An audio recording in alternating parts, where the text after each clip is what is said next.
नमस्कार दोस्तों, स्वागत है आप सभी का हमारे चैनल में। आज हम आपको सुनाएंगे तुलसी विवाह की कहानी। तुलसी माता का असली नाम वृंदा था। उनका जन्म राक्षस कुल में हुआ था, लेकिन वो श्री हरि विष्णु की परम भक्त थी।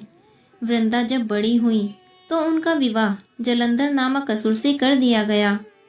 वृंदा विष्णु जी की परम भक्त तो थी ही, साथ ही वो एक पतिव्रता स्त्री भी थी। उसकी भक्ति और पूजा के कारण उनका पति जलंधर अजय होता गया और इसके चलते उसे अपनी शक्तियों पर अभिमान हो गया और उसने स्वर्ग पर आक्रमण करके देव कन्याओं को अपने अधिकार में ले लिया।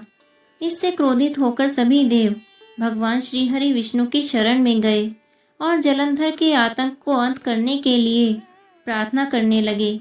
परंतु जलंधर का अंत करने के लिए सबसे पहले उसकी पत्नी वृंदा का सतीत्व भंग करना जरूरी था और इसीलिए भगवान विष्णु ने वृंदा का पतिव्रता धर्म भंग करने का निश्चय कर लिया और उन्होंने जलंधर का रूप धारण करके छल से वृंदा का स्पर्श किया।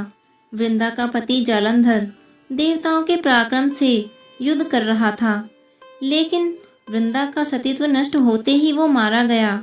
जैसे ही वृंदा का सतीत्व भंग हुआ, जालंधर का सिर उसके आंगन में आ गिरा और तभी वृंदा को भगवान श्री हरि विष्णु के छल का पता चल गया और उन्होंने भगवान विष्णु से कहा, हे नाथ, मैंने पूरे जीवन आपकी आराधना की और आपने मेरे साथ ऐसा क्यों किया?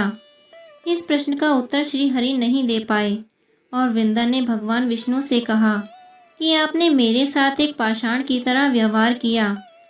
मैं आपको श्राप देती हूँ कि आप भी पाषाण बन जाएं।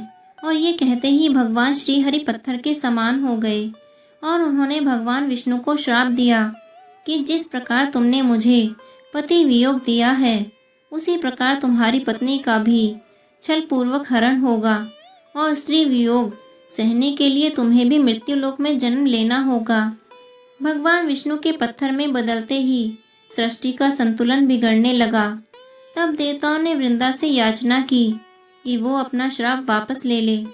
भगवान विष्णु भी वृंदा के साथ हुए छल से लज्जित थे और इसीलिए वृंदा ने भगवान श्री हरि विष्णु को क्षमा कर दिया और भगवान विष्णु के श्राप मुक्त होने के बाद वृंदा जलंधर के साथ सती हो गई। वृंदा की राख से एक पौधा निकला जिसे श्री हरि विष्णु ने तुलसी का नाम दिया और वरदान दिया कि तुलसी के बिना मैं किसी भी प्रसाद को ग्रहण नहीं करूँगा और मेरे शालिग्राम रूप से तुलसी का विवाह होगा और जो लोग इस तिथि को तुलसी विवाह करेंगे उन्हें सुख और सौभाग्य की प्राप्ति होगी। तो आपको कैसी लगी आज की ये कहानी? ऐसी और कहानियों के लिए हमारे चैनल को सब्सक्राइब करें। धन्यवाद।